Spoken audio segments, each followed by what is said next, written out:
चलिए सभी को गुड इवनिंग। और एक बार फिर से आप सभी से मुलाकात। लगभग 2 दिनों से आप लोगों का क्लास क्लोज था, नहीं हो पा रहा था। और आज हम लोग इंडियन सिविलाइजेशन एंड कल्चर, ये आपका नेक्स्ट चैप्टर है। और आपकी जानकारी के लिए मैं ये बता दूं कि आपका जितना भी स्टोरी पार्ट था वो सब समाप्त हो चुका है, और जितना भी स्पीच है वो भी पूरी तरह से फिनिश हो चुके हैं। अब हमारे सामने 2 और ऑप्शन बचा है, एक है एसे और दूसरा है ड्रामा। अगर ये दोनों खत्म कर लेते हैं तो प्रोज पूरी तरह से समाप्त हो जाएगा। तो आप बिल्कुल जिस तरह से आप पढ़ते आए हो उस तरह से आप आगे भी पढ़ते रहो, आपका पूरी तरह से सारा चीज क्लियर होते रहेगा। मैंने जितना भी चैप्टर पढ़ाया सभी का टेस्ट लिया। आप लोगों को इस बात का ज्ञात होना चाहिए, या फिर आप लोग जानते भी होंगे कि मैंने जितना भी चैप्टर आप सभी के सामने पढ़ाने की कोशिश किया या फिर पढ़ाया, जितने भी चैप्टर्स पढ़ाए सब का मैंने टेस्ट लिया। और मैंने स्टार्ट किया था द अर्थ से। आप लोगों को याद होगा द अर्थ एक आपका स्टोरी था, और दूसरा मैंने आपका पढ़ाया था, आप लोगों को याद होगा मैंने पढ़ाया था भारत इज माई होम। ये आपका स्पीच था। ऐसा करते हैं, हम पूरा स्टोरी को पहले एक जगह कर लेते हैं, 2 मिनट का टाइम लगेगा। आपका द अर्थ खत्म है और द आर्टिस्ट भी खत्म है। द अर्थ बेंजी वाला है और द आर्टिस्ट सिब्बी वाला है। उसके बाद तीसरा मैंने स्टोरी आप लोगों को पढ़ाया ए पिंच ऑफ असनफ। ए पिंच ऑफ असनफ मैंने आप सभी को पढ़ाया। ए पिंच ऑफ असनफ जो कि आपका स्टोरी है नानू काका का। नानू काका वाला यह स्टोरी मैंने हाल ही में समाप्त किया, और इसका आपने कल अच्छे से टेस्ट भी दिए।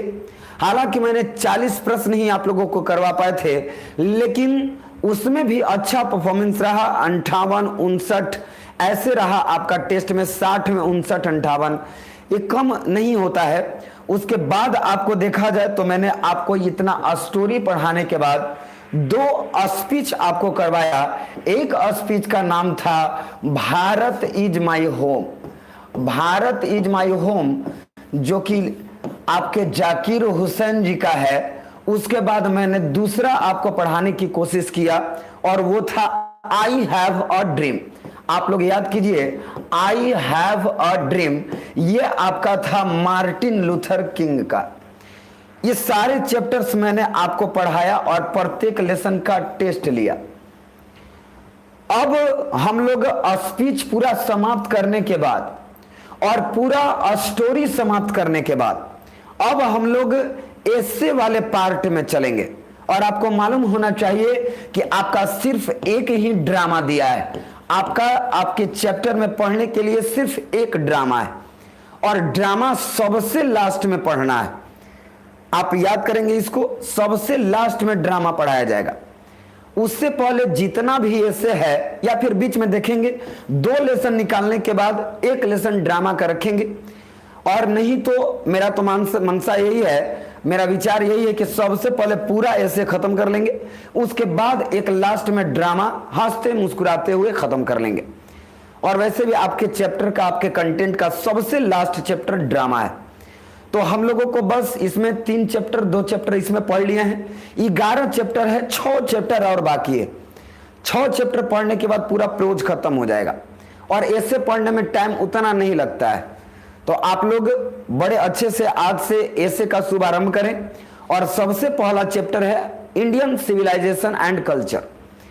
जो जितना अच्छा सुनेगा उतना अच्छा बनाएगा, और जो जितना खराब सुनेगा उसका उतना ही खराब बनेगा। इसलिए पहले आपको वार्न करते हैं कि जितना अच्छा से हो सके आप लोग सुनेंगे, समझेंगे। तो हम लोग अब स्टार्ट करते हैं Indian civilisation and culture chapter को। इतना इंट्रो करना जरूरी था क्योंकि हम लोग स्टोरी और स्पीच पढ़ने के बाद प्रवेश कर गए हैं कहां, तो अब एसे वाले पार्ट में प्रवेश कर चुके हैं। अब एसे में सबसे पहला एसे आप लोग थंबनेल पर देखे होंगे कि सबसे पहला जो आपका इसमें चल रहा है वह है Indian civilisation Indian civilisation and culture. आप लोगों को यह मालूम होगा, चैप्टर में तो मैंने आपको थंबनेल में दे दिया था, आप लोग समझ रहे होंगे। इंडियन सिविलाइजेशन एंड कल्चर, ये आपका सबसे पहला चैप्टर मैंने पढ़ाने के लिए सोचा, इंडियन सिविलाइजेशन एंड कल्चर। आप लोग अपने बुक को खोलोगे, किताब को जब खोलोगे तो आपको मालूम चलेगा कि सबसे पहला लेसन आपका इंडियन सिविलाइजेशन एंड कल्चर ही दिया। सबसे पहले आपको सभ्य और संस्कृति से बिल्कुल सुसज्जित करना चाहता है आपका जो बोर्ड ऑफिस है वो, इसलिए शायद ये चैप्टर आपको दे दिया, इंडियन सिविलाइजेशन एंड कल्चर, भारतीय सभ्यता और संस्कृति। आप लोग समझिए, भारतीय सभ्यता और संस्कृति। अब देखिए इसको पढ़ने का क्या पैटर्न है। बहुत सारे स्टूडेंट्स ऐसे होते हैं या फिर बहुत सारे टीचर्स भी ऐसे होते हैं जो बस चैप्टर स्टार्ट किए और लगे हिंदी करने, लेकिन वही सबसे बड़ा वीक पॉइंट बना देता है स्टूडेंट्स के लिए, वीक पॉइंट बनता है। हालांकि कुछ क्वेश्चन, 1 2 क्वेश्चन 3 क्वेश्चन उसका हाईलाइट बनेगा, लेकिन अगर थोड़ा सा भी क्वेश्चन घुमाना स्टार्ट कर देता है तब वह हिंदी ढूंढता है कि हिंदी क्या है। अगर आपको अच्छे से पॉइंट समझ में आ जाएगा तब बड़े अच्छे से सवाल को सोल्व कर पाओगे। और मैं कभी भी हिंदी करने के पक्ष में नहीं रहा, मैं हमेशा से कंसेप्ट देने की कोशिश किया। स्टोरी है तो अंग्रेजी में कहेंगे तो वही स्टोरी है और हिंदी में कहेंगे तो वही स्टोरी है।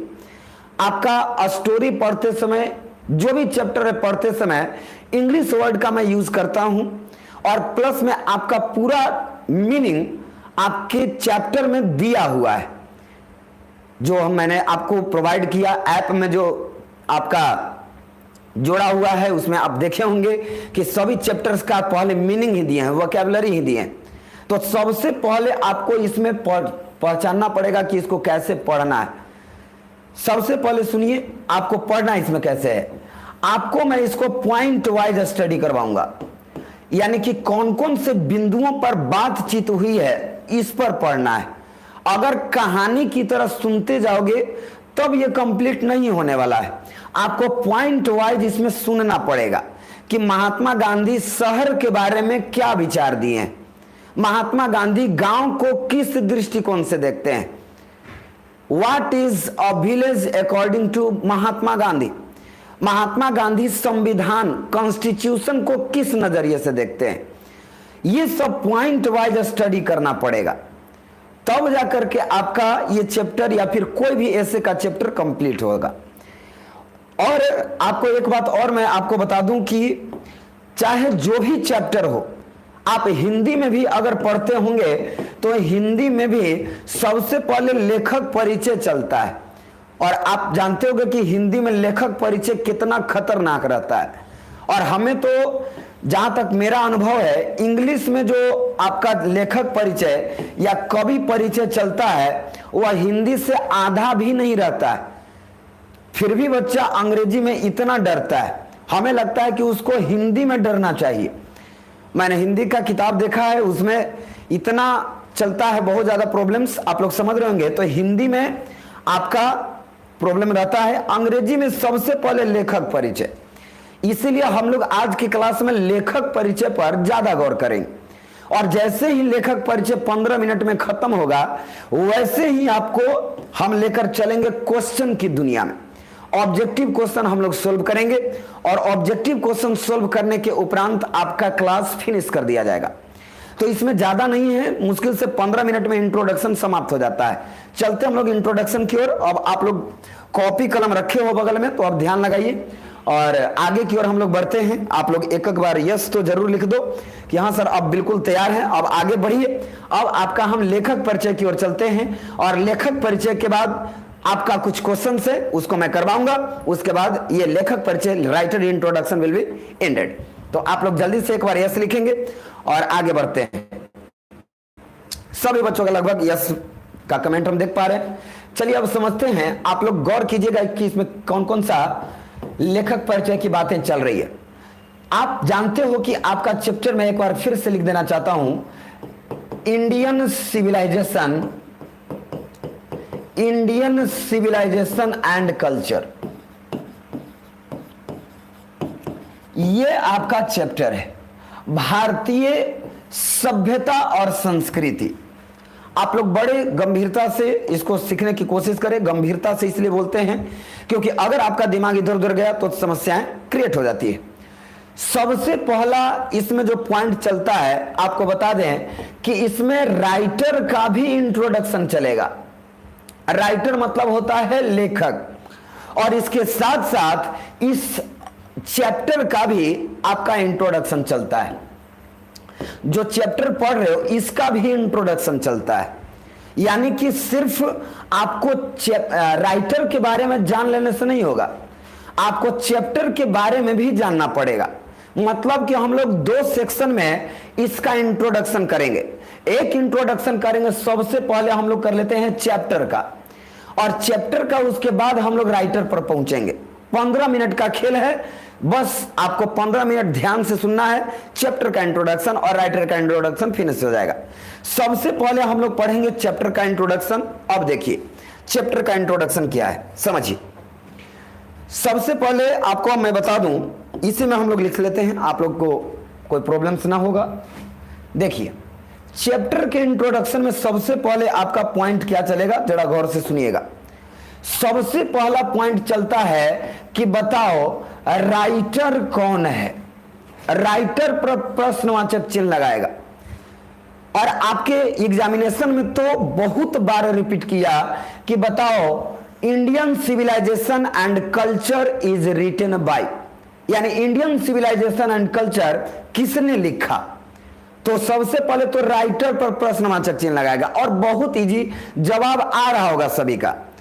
सभी लोग जानते हैं, थंबनेल पर भी गया होगा, जवाब आ रहा होगा। हम पूरा बता सकते हैं अपने अनुभव से, महात्मा गांधी, सभी लोगों का कमेंट आना स्टार्ट। तो सबसे पहले प्रश्नवाचक चिन्ह लगाएगा राइटर पर। दूसरा जो आपका प्रश्न इसमें करेगा वो करेगा कि ये चैप्टर की वैरायटी क्या है। चैप्टर की वैरायटी क्या है। आप लोग सुने होंगे हिंदी में कि फलना चैप्टर किस विधा की रचना है। अब फलना चैप्टर किस विधा की रचना है, इसका मतलब क्या है, उसमें पूछना चाहता है कि जो चैप्टर पढ़ रहे हो वो आपका स्टोरी है कि स्पीच है कि एसे है या फिर ड्रामा है। आपको ये पूछेगा दूसरा नंबर पे। पहला में तो आपका राइटर पर लगाएगा प्रश्नवाचक चिन्ह, दूसरा लगाएगा उसके वैरायटी पर कि किस विधा की रचना है। सब मैं बताऊंगा, क्वेश्चन भी करवाऊंगा। तीसरा जो आपका चैप्टर में सवाल करता है, इसमें खासकर किया है, वह है एक्सट्रैक्ट। एक्सट्रैक्ट का मतलब होता है कि यह चैप्टर कहां से लिया गया है, यह चैप्टर कहां से टेकन किया गया। हालांकि यह चैप्टर अपने आप में किसी न किसी पुस्तक से लिया गया है, किसी बुक से इसको निकाला गया है। तो यह चैप्टर कहां से निकाला गया है, कहां से अवतरित हुआ, यह तीसरा नंबर पर प्रश्न करेगा। और आखिरी प्रश्न करेगा कि बताओ इसमें किसके बारे में बातचीत किया गया है।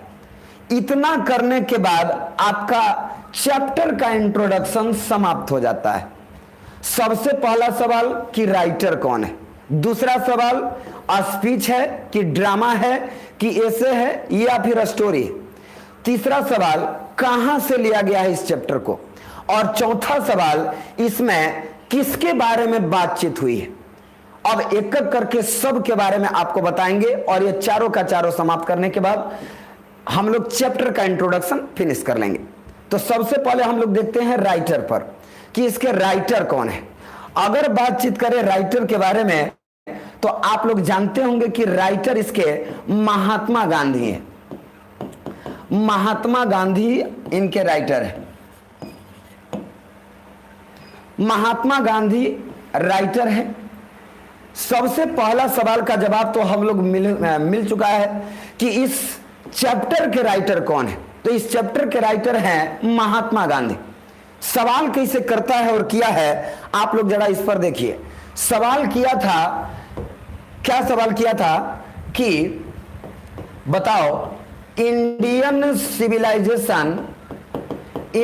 सिविलाइजेशन, देखो ऐसे सवाल करता है, Indian civilisation and culture, Indian civilisation and culture is written by, ऐसे सवाल सिंपल करता है। और आप लोगों को मालूम होगा कि ऐसे ऐसे सवाल ऑब्जेक्टिव में बहुत फेमस होते हैं, और खासकर बिहार बोर्ड में। ऑप्शन ए दे देगा डॉक्टर जाकिर हुसैन, बहुत ही सिंपल सा क्वेश्चन है, doctor Zakir Hussain. Option B दे देगा Martin Luther King. Option C दे दिया आपका महात्मा गांधी, महात्मा गांधी। और ऑप्शन डी दे देगा आपका सिग्गा नाओया। देखो ऐसे सवाल आपका 1-2 प्रश्न तो पक्का रहेगा, और इस बार तो 5 नंबर का मिलान करने वाला दे दिया। अगर आपका राइटर का खाली नाम क्लियर है तो 5 नंबर क्लियर रहेगा। तो बताओ इसमें क्या आंसर लगाओगे? ए है डॉक्टर जाकिर हुसैन, बी है मार्टिन लूथर किंग, सी है महात्मा गांधी, और डी है सिग्गा नाओया। मुझे पूरा विश्वास है कि आंसर एकदम सही लगा रहे होगे आप लोग। तो बिल्कुल option number C, Indian civilisation and culture is written by Mahatma Gandhi, बड़े बड़े अक्षरों में आ रहे हैं यहां पर। तो आपका एकदम सही है सी। लेकिन ये तो बहुत ही सिंपल सा सवाल है। अब देखिए वेराइटी पर सवाल करेगा कि किस वेराइटी के है ये। एक सवाल आपका 1 अंक मिल चुका है, दूसरा है वेराइटी।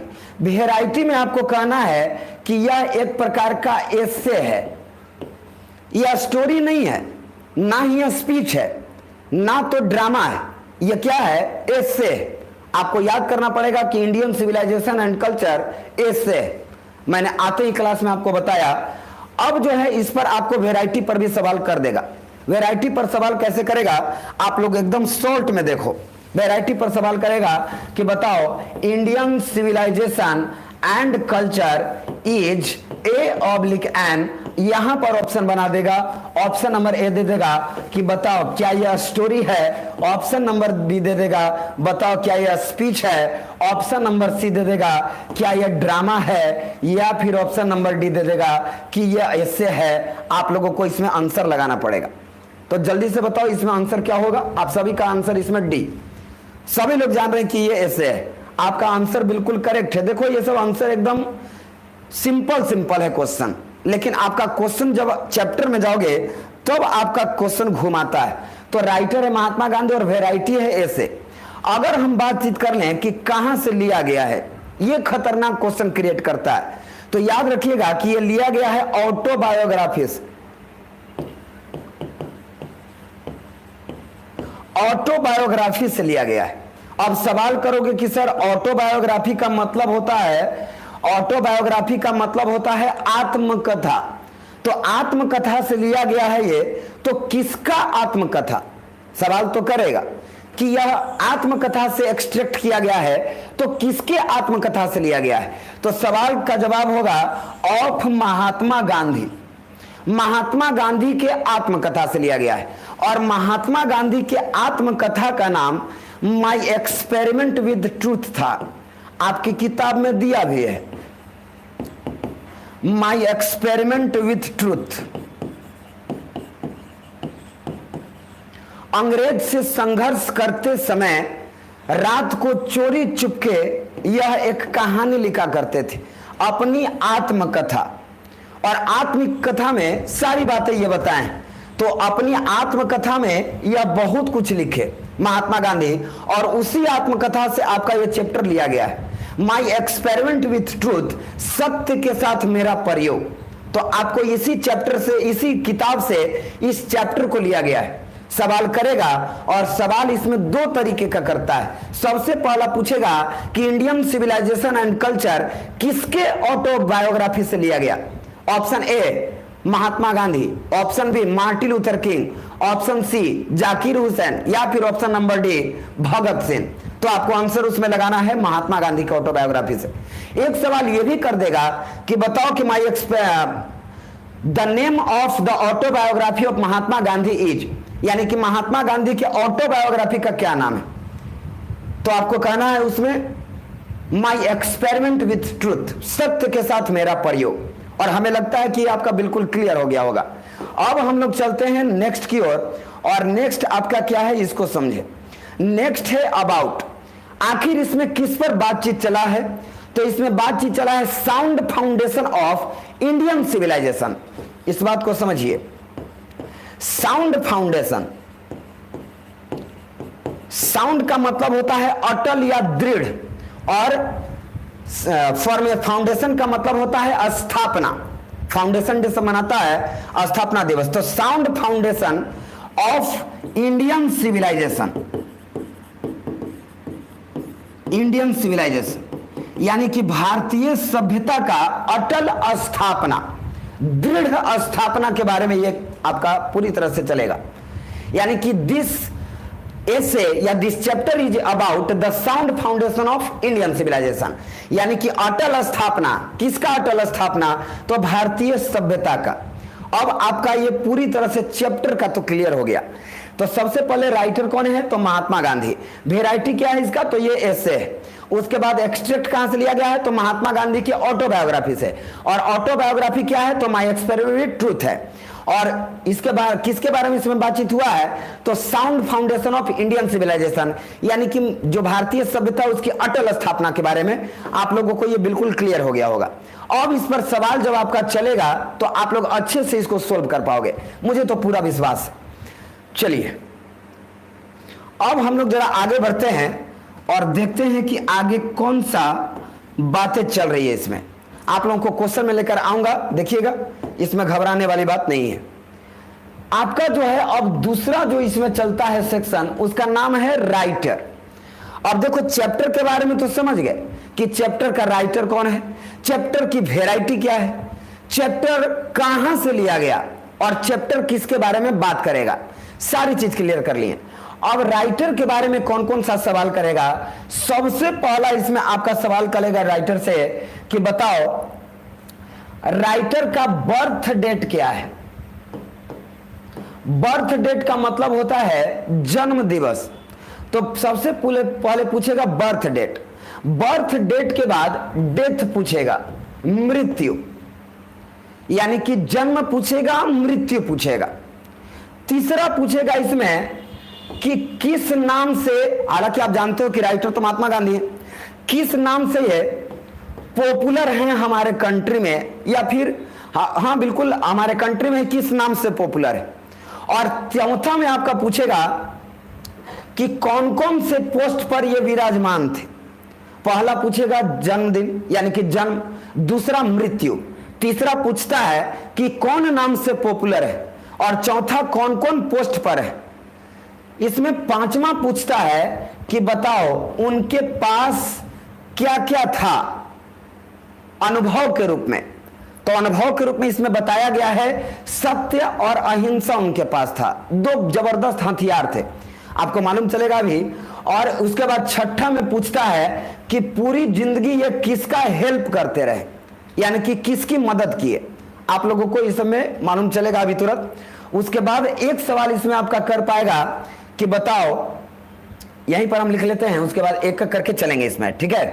तो एक सवाल आपका इसमें करता है बर्थ, फिर डेथ, फिर पॉपुलर किस नाम से हुए, पोस्ट कौन कौन पोस्ट पर यह विराजमान थे, क्या क्या इनके पास था, और यह किसको पूरी जिंदगी मदद की है। एक सवाल इसमें आपका करेगा कि क्या ये राइट किए अपने पूरे जिंदगी में, या भाषण भी लिखे और कुछ आर्टिकल्स भी लिखे और अपना ऑटोबायोग्राफी भी लिखे। तो आपको ये सब समझना पड़ेगा, ठीक है, तब जाकर के आपका। अच्छा एक सवाल इसमें और बनता है कि इंडियन पॉलिटिक्स को ये कब से कब तक रखे, यानी इंडियन पॉलिटिक्स में इनका पीरियड क्या रहा, कब से कब तक ये भारतीय राजनीति को कंट्रोल किए, ये आपको इसमें सवाल करेगा। इतना सवाल का जवाब करने के बाद आपका इंट्रोडक्शन महात्मा गांधी का समाप्त हो जाता है। सबसे पहला है बर्थ यानी कि जन्म, दूसरा है डेथ यानी कि मृत्यु, जन्म मृत्यु, पॉपुलर पोस्ट, जन्म मृत्यु पॉपुलर पोस्ट, हैव हेल्प, और उसके बाद चलता है राइट और इंडियन पॉलिटिक्स का पीरियड। उसके बाद आपका ये पूरी तरह से फिनिश हो जाता है। हम लोग स्टार्ट करते हैं बर्थ डेट से, और बर्थ डेट की अगर बातचीत करें आपसे तो बहुत ही सिंपल है। पहला नाम है क्या? Birth date. बर्थ डेट की अगर बातचीत करोगे तो आपको मालूम चलेगा, आप लोग जानते होंगे कि इनका जन्म 2 अक्टूबर,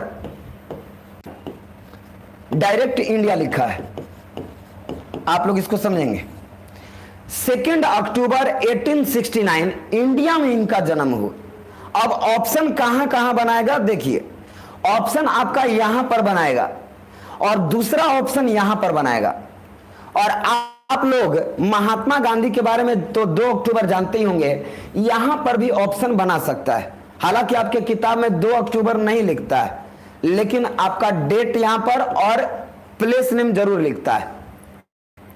तो याद रखेंगे कि सवाल इसमें पूछ सकता है कि बताओ Mahatma Gandhi was born in, option A 1888, option B 1870, 1839, 1869। Answer आपका होगा 1869। और इंडिया तो आप लोग समझ ही रहे होंगे, आपका पहला एकदम क्लियर है, ज्यादा कुछ नहीं है, बस बर्थ डेट में इतना ही है। 2 अक्टूबर 1869 इंडिया, इतना याद किए तो ये आपका पहला पॉइंट क्लियर। तो हम लोग पहला पॉइंट तो क्लियर कर चुके हैं। देखो कितना अच्छा सुने हो, वो आपको तुरंत मालूम चलेगा जब क्वेश्चन लेकर आएंगे। दूसरा है आपका डेथ, और डेथ के बारे में क्या कहते हैं जरा समझिए। इसमें दूसरा जो आपका पॉइंट चल रहा है डेथ का, डेथ में कहा गया है कि इनकी मृत्यु नहीं हुई थी, इनकी हत्या हुई थी, इनको गोली मार दिया गया था। जो अहिंसावादी थे उनको हिंसा से मारा गया। अब देखो, इनके रास्ते पर चलने वाले मार्टिन लूथर किंग को भी गोलियों से भूंद दिया गया और इनको भी गोली से मारा गया। देख रहे हो ना, जो अच्छे कर्मों में लिप्त होता है उसको सब बुरा करने पर तुला हुआ रहता है। तो यहां पर डेथ के बारे में है कि 30 जनवरी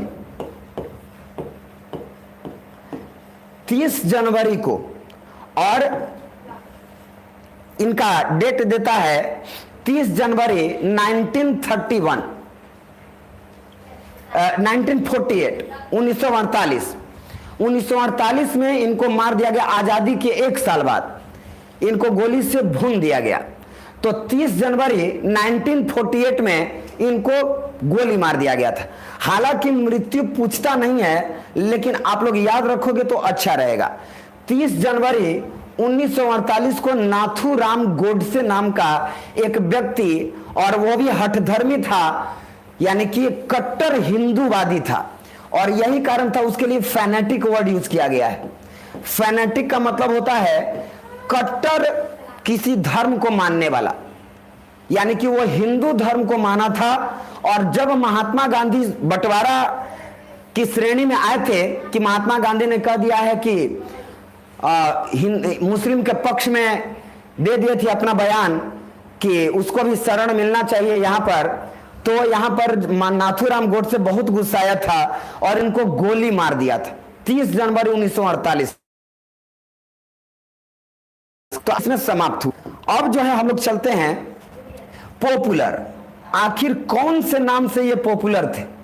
अब देखो, आप डेथ समझ गए, बर्थ समझ गए, अब पॉपुलर की बारी आई। अब पॉपुलर में आपका क्या सवाल कर रहा है? देखिए, तीसरा पॉइंट आपका चल रहा है पॉपुलरिटी पर। तो पॉपुलर तो आप लोग जानते ही होंगे कि किस नाम से आप इनको जानते हो। तो पॉपुलरली इनको बापू कहा जाता है। याद रखिए, सबसे पहले तो हम लोग इनको बापू कहते हैं, और बापू के साथ साथ father of the nation. Father of the nation का मतलब होता है राष्ट्रपिता। फादर ऑफ द नेशन, पूरे राष्ट्र के पिता हैं ये। तो राष्ट्र यानी कि फादर ऑफ द नेशन या फिर बापू, यही दो नाम इनका पॉपुलर है। उसके बाद पॉपुलर की अगर बातचीत करें, पॉपुलर के बाद का, तब आपका चलता है क्या? पोस्ट। कौन कौन से पोस्ट पर ये विराजमान थे, इसको जरा अच्छे से सुनना, क्योंकि इसमें आपका सवाल किया है बहुत अच्छे से, समझिए जरा। पॉपुलर के बाद पोस्ट समझिए, शायद ये आपका चौथा पॉइंट है पोस्ट का। आखिर ये कौन कौन से पोस्ट पर विराजमान थे? देख रहे हो कितना छोटा छोटा आपका चल रहा। तो आपका पोस्ट में सबसे पहले कहा जाता है कि यह पॉलिटिशियन थे, यह एक राजनीतिज्ञ थे, यह एक पॉलिटिशियन थे। और पॉलिटिशियन के साथ साथ यह स्पिरिचुअल लीडर थे। स्पिरिचुअल लीडर का मतलब क्या होता है? स्पिरिचुअल लीडर का मतलब होता है आध्यात्मिक नेता, यानी कि यह धर्म को मानने वाला और अपने कर्म को मानने वाला, धार्मिक और कार्मिक थे। यानी कि यह धार्मिक भी थे, स्पिरिचुअल थे और लीडर भी थे, नेतृत्व करने वाले भी थे। लेकिन आपके किताब में लिखा है साफ साफ कि यह स्पिरिचुअल लीडर ज्यादा थे और पॉलिटिशियन कम थे। पॉलिटिशियन कम और स्पिरिचुअल लीडर ज्यादा थे। तो जब भी आपको कहेगा कि स्पिरिचुअल ही बात, सवाल आपका कैसे किया है समझिए। सवाल आपका कैसे किया है कि महात्मा गांधी, देखो सवाल कैसे करता है, Mahatma Gandhi was more a blank than a politician, यानी कि पॉलिटिशियन से ज्यादा वो क्या थे? ऑप्शन नंबर ए दे देगा डांसर, ऑप्शन बी दे देगा सिंगर, ऑप्शन नंबर सी दे देगा फ्रीडम फाइटर और ऑप्शन नंबर डी दे देगा स्पिरिचुअल लीडर। स्पिरिचुअल लीडर, आप लोग इसमें सही आंसर लगा पाओगे, हमें पूरा विश्वास। आप लोग एक बार आंसर करो इसमें।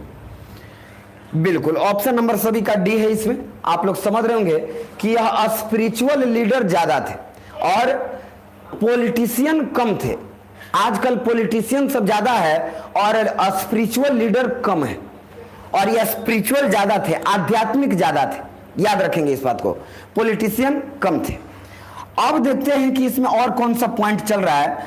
आप देखिए इसमें आपका पॉइंट पोस्ट भी खत्म हुआ, अब है आपका हैव और हेल्प।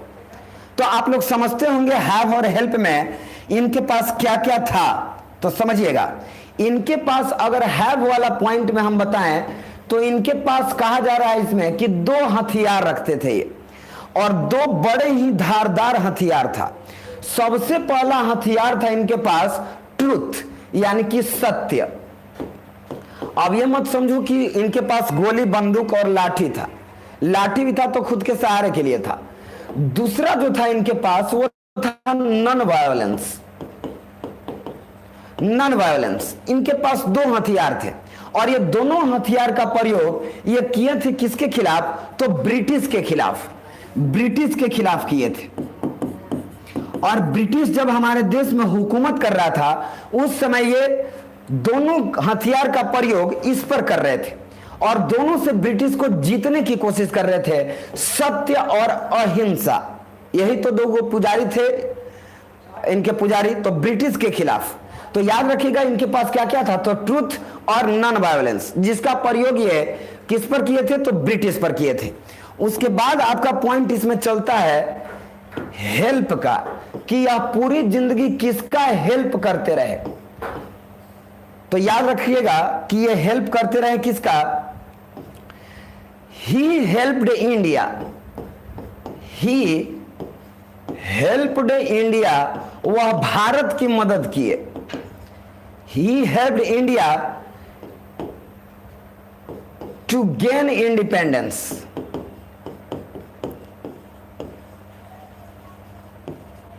यानी कि भारत को स्वतंत्रता प्राप्ति में मदद किए।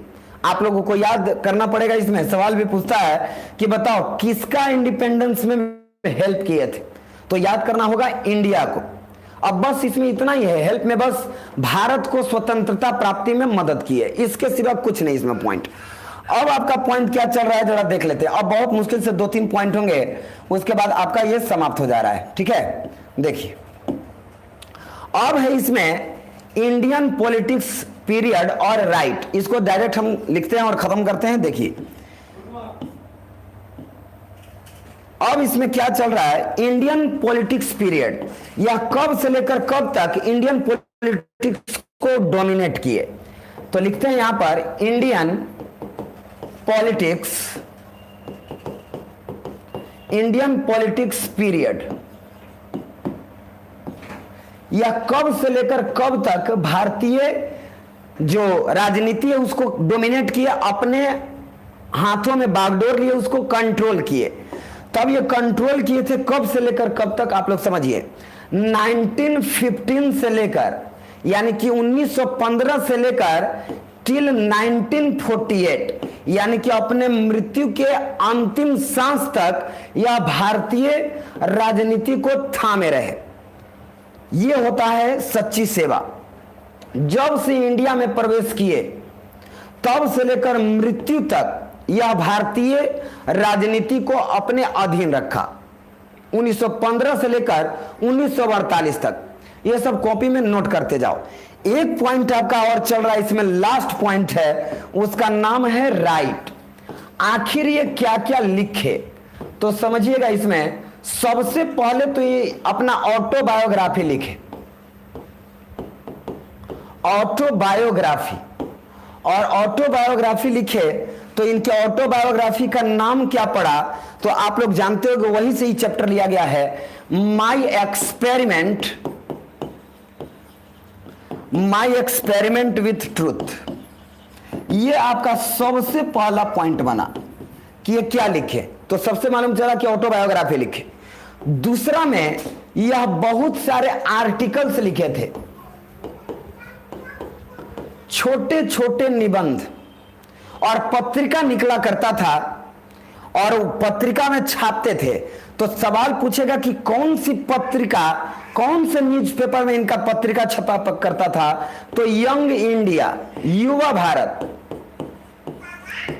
यंग इंडिया नाम का एक पत्रिका निकलता था। उसी पत्रिका में इनका आर्टिकल्स छपता था, जो छोटे छोटे बातें लिखा करते थे आर्टिकल्स ऐसे के रूप में, वह यंग इंडिया प्रकाशित करता था।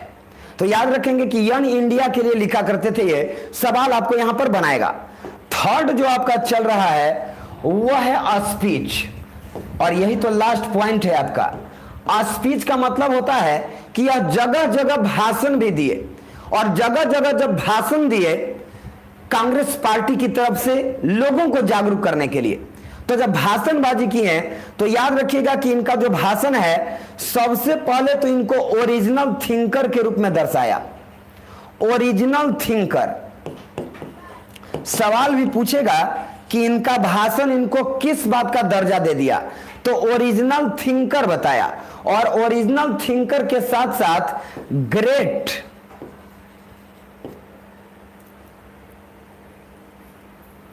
कह सकते हैं इनको, महान जानकार के रूप में अंग्रेजी का, तो ग्रेट इंग्लिश स्पीकर, और ग्रेट इंग्लिश स्पीकर के रूप में इनको इडियोमेटिक इंग्लिश ज्यादातर इनको कहा गया, चेस्ट एंड इडियोमेटिक इंग्लिश। तो याद रखिएगा इसको, बहुत अच्छे अंग्रेजी के जानकार भी थे, तो ग्रेट इंग्लिश स्पीकर थे। इसको हम लिख लेते हैं इससे। और कौन कौन सा, तो आप लोग इसको समझें। आपका चलेगा एक चेस्ट यानी कि शुद्ध, और उसके साथ साथ इडियोमेटिक। इडियोमेटिक का मतलब होता है बहुत कॉम्प्लिकेशन से भरा हुआ, जितना भी इनको अंग्रेजी आता था काफी शानदार अंग्रेजी। और यही कारण था कि यह इंग्लिश मैन को अच्छे से हैंडल कर लेते थे। इंग्लिश मैन को हैंडल करना इतना आसान काम नहीं था, क्योंकि वो सब अंग्रेजी में बोलता था। यह शुद्ध और इडियोमेटिक इंग्लिश के प्रकांड थे, great English speaker of chest and idiomatic English. और यह ओरिजिनल थिंकर भी थे। इस बात की जानकारी इनकी स्पीच से निकलता है। जहां पर भी ये भाषण देते थे, अंग्रेजी में, हिंदी में, कैसा भी भाषा रहे, यह भाषण देने से पीछे नहीं हटते थे। यह लिखते थे किसके लिए, छोटे छोटे अनुच्छेद, तो यंग इंडिया के लिए। और ऑटोबायोग्राफी इनका क्या है, माई एक्सपेरिमेंट विद ट्रूथ। अब आपका ये पूरी तरह से समाप्त हो गया इंट्रोडक्शन। और आप लोग देखिए, सबसे पहले तो हम लोग यहाँ पर इसको समझे थे, आप लोग समझ रहे होंगे कि यहाँ पर चैप्टर का चला, और चैप्टर के बाद हम लोगों ने इसमें देखा इसको, ठीक है। तो आप लोग समझ होंगे कि इसमें मैंने राइटर और मतलब राइट क्या क्या किए, तो ऑटोबायोग्राफी, स्पीच और आर्टिकल, और इंडियन पॉलिटिक्स का पीरियड कब से है, तो 1915 से लेकर 1948 तक। अब आप लोगों को क्वेश्चन की ओर लेकर चलते हैं, और सबसे पहले मैं इसको सेव कर लूं। सेव करने के बाद आपको मैं इसको पीडीएफ डाल दूंगा, और आप लोग बड़े आराम से इसको लिख लीजिएगा, या फिर आप अभी लिखे हो तो बहुत अच्छी बात है। क्वेश्चन की ओर लेकर चलते हैं, और क्वेश्चन में देखते हैं कि किसका लगभग 15 क्वेश्चन है, 15 क्वेश्चन है, किसका 15 में 15 आता है। उसके बाद आपका क्लास को फिनिश कर लेंगे। बस 5 मिनट और रुक जाइए, उसके बाद आपका क्लियर हो जाएगा ये। चलिए चलो, तो बिल्कुल आप सभी का हम देख रहे हैं, ऑब्जेक्टिव क्वेश्चन तो बिल्कुल मिलनी चाहिए। अब हम लोग ऑब्जेक्टिव क्वेश्चन की ओर चलते हैं और देखते हैं कौन कौन कितना अच्छा से सुना है कि इसको अच्छे से बना पाएगा। अब आपका हम क्वेश्चन की ओर लेकर चलते हैं। देखिए,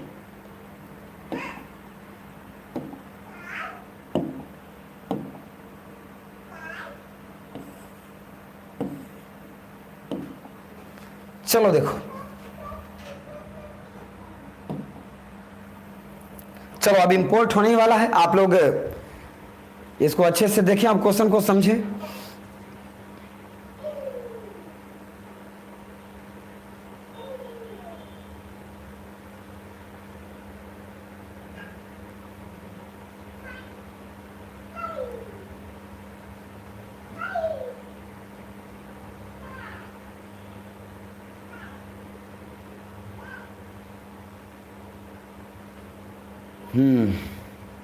कुछ बच्चों का कहना है कि पीडीएफ सर देते ही नहीं।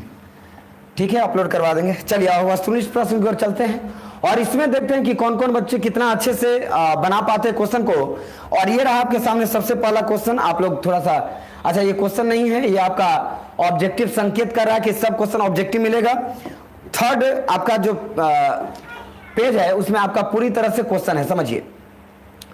लिखा हुआ है कि India Mahatma Gandhi was born in, Mahatma Gandhi का जन्म पूछ रहा है, तो बताओ 1866 या फिर 1867, 1868 या 1869।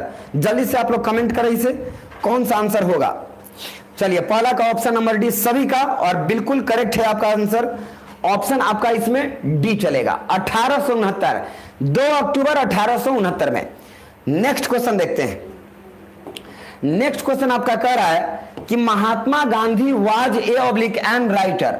महात्मा गांधी कैसे राइटर थे, जापानीज, इंग्लिश, इंडियन या फिर अमेरिकन। आप लोगों को पहले हम संकेत किए हैं, जल्दी से सवाल बनाओ।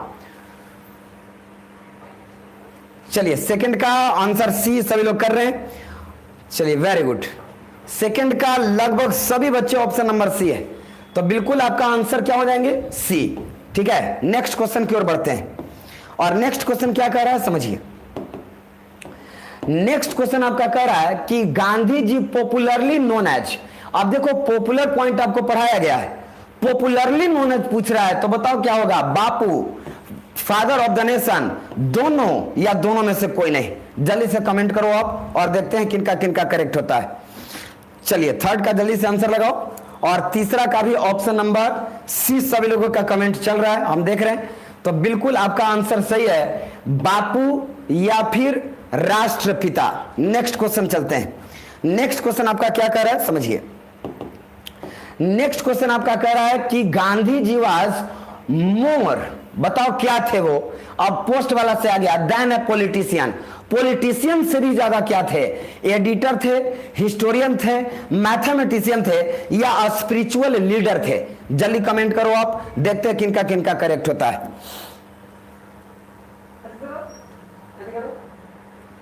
चलिए, चौथा का ऑप्शन नंबर डी सभी का, और बिल्कुल करेक्ट है। आप लोग बहुत अच्छे से सुने हो। ठीक है, चलते हैं नेक्स्ट क्वेश्चन की ओर। जल्दी से देखिए, चूंकि टाइम बहुत कम है आपका। यहां पर देखिए लिखा हुआ है, Gandhi ji successfully used blank as the chief weapons. मुख्य हथियार के रूप में गांधी जी किसका यूज किए, अगेंस्ट ब्रिटिश रूल, यानी कि ब्रिटिश हुकूमत के खिलाफ। सत्य का यानी ट्रुथ का, नॉन वायलेंस अहिंसा का, दोनों का या दोनों में से कोई नहीं। जल्दी कमेंट करो आप।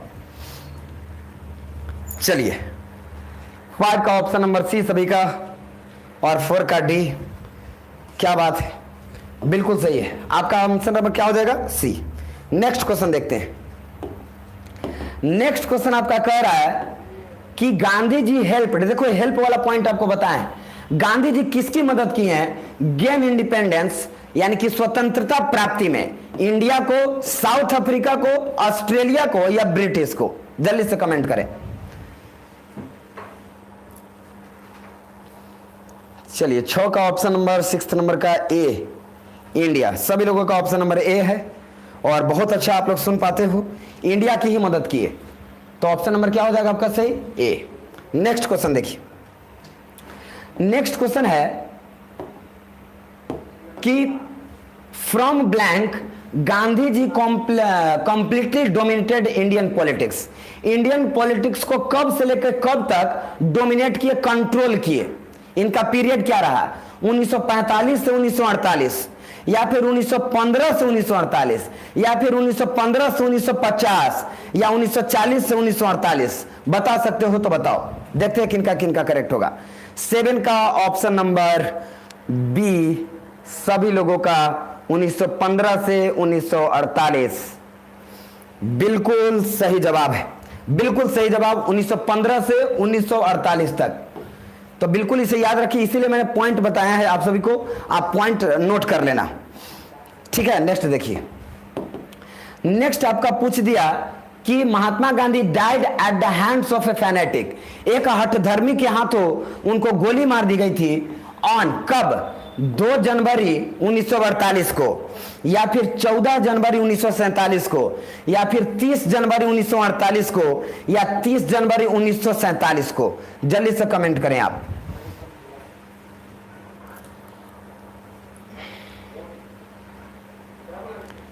बहुत स्टूडेंट्स का ऑप्शन नंबर सी पर कमेंट हम देख रहे हैं।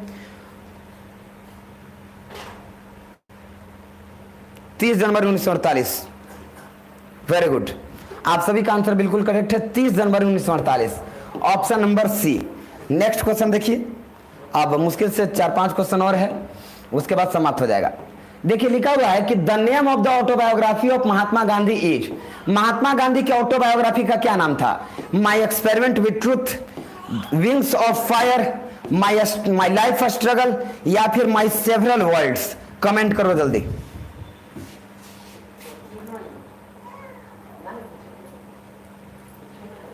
चलिए 9 का जल्दी से कमेंट करो। सभी बच्चों का ए, माई एक्सपेरिमेंट विथ ट्रूथ यानी सत्य के साथ मेरा प्रयोग। आपको बता दें कि माई एक्सपेरिमेंट विथ ट्रूथ महात्मा गांधी का ऑटोबायोग्राफी है। Wings of fire Abdul Kalam sir जो है उनका ऑटोबायोग्राफी है। माई लाइफ स्ट्रगल हिटलर का ऑटोबायोग्राफी है और माई सेवरल पर्ल्स बक का ऑटोबायोग्राफी है। तो बिल्कुल आपका इसमें आंसर हो जाएगा ए। उसके बाद देखते हैं नेक्स्ट क्वेश्चन। चलिए देखिए, आपका नेक्स्ट क्वेश्चन कह रहा है कि Mahatma Gandhi used to write numerous articles for. किसके लिए यह निबंध लिखा करते थे, आर्टिकल्स लिखा करते थे? बंगाल गजट या फिर इंडिया न्यूज या फिर यंग इंडिया या फिर हिंदुस्तान टाइम्स? किसके लिए लिखा करते थे? जल्दी कमेंट करो। चलिए 10 का ऑप्शन नंबर सी सभी लोगों का यंग इंडिया के लिए सभी बच्चे कमेंट कर रहे हैं। ऑप्शन नंबर सी यानी कि यंग इंडिया के लिए बिल्कुल सही है, यंग इंडिया, ठीक है। चलिए देखिए नेक्स्ट क्वेश्चन आपका क्या कह रहा है। नेक्स्ट क्वेश्चन कह रहा है कि महात्मा गांधी का जो स्पीच था, महात्मा गांधी का स्पीच रिवील्स हिम एज, उनको क्या प्रकट जाहिर करता है? ओरिजिनल थिंकर के रूप में या फिर great master of chest, idiomatic English या दोनों में से कोई नहीं? लास्ट पॉइंट यही हम पढ़ाए हैं, आप लोग कमेंट करो जल्दी। लास्ट पॉइंट मैंने यही पढ़ाया है और 11 का सभी बच्चों का सी पहुंच रहा है। 11 का option number C original thinker and great master of chest, idiomatic English बिल्कुल सही जवाब है। और ये रहा आपका सेकंड लास्ट क्वेश्चन, ये सेकंड लास्ट है, उसके बाद आपका लास्ट क्वेश्चन है। देखिए लिखा हुआ है कि Indian civilisation and culture is written by. Indian civilisation and culture किसने लिखा? Zakir Hussain, Mahatma Gandhi, Martin Luther King या एच.ई. बेट्स? कमेंट कर लो। और ये तो बहुत ही सिंपल सा क्वेश्चन है जी, देखते हैं किनका किनका सही है। 12 का ऑप्शन नंबर बी, यानी महात्मा गांधी, बिल्कुल सही है। और आज का लास्ट क्वेश्चन देखो, आज का लास्ट क्वेश्चन है क्या, समझिए। आज का लास्ट क्वेश्चन आपके सामने है कि इंडियन सिविलाइजेशन एंड कल्चर क्या है, ऐसे है कि स्पीच है कि स्टोरी है कि ड्रामा है। आज का लास्ट क्वेश्चन है। अगर लास्ट सही किए अंत भला तो सब भला, कमेंट करो। 12 का ऑप्शन नंबर सभी बच्चों का ए, यानी कि ऐसे है। बहुत अच्छे, बहुत अच्छे, बिल्कुल ये एक ऐसे है। इसमें 2 सवाल आपका और है जो इसमें है नहीं, वो आपको डाल दिया जाएगा, या फिर आप जाकर के अपने ऐप में खोलकर देखना, आपको इंडियन सिविलाइजेशन एंड कल्चर के 2 सवाल और मिलेंगे लेखक परिचय से, उसको बनाइए। और आपका हम लोग नेक्स्ट क्लास में मिलते हैं और कल पूरे एनर्जी के साथ मिलेंगे और चैप्टर को स्टार्ट कर लेंगे। आज के लिए इतना ही। Thank you very much. चलिए, बहुत अच्छा।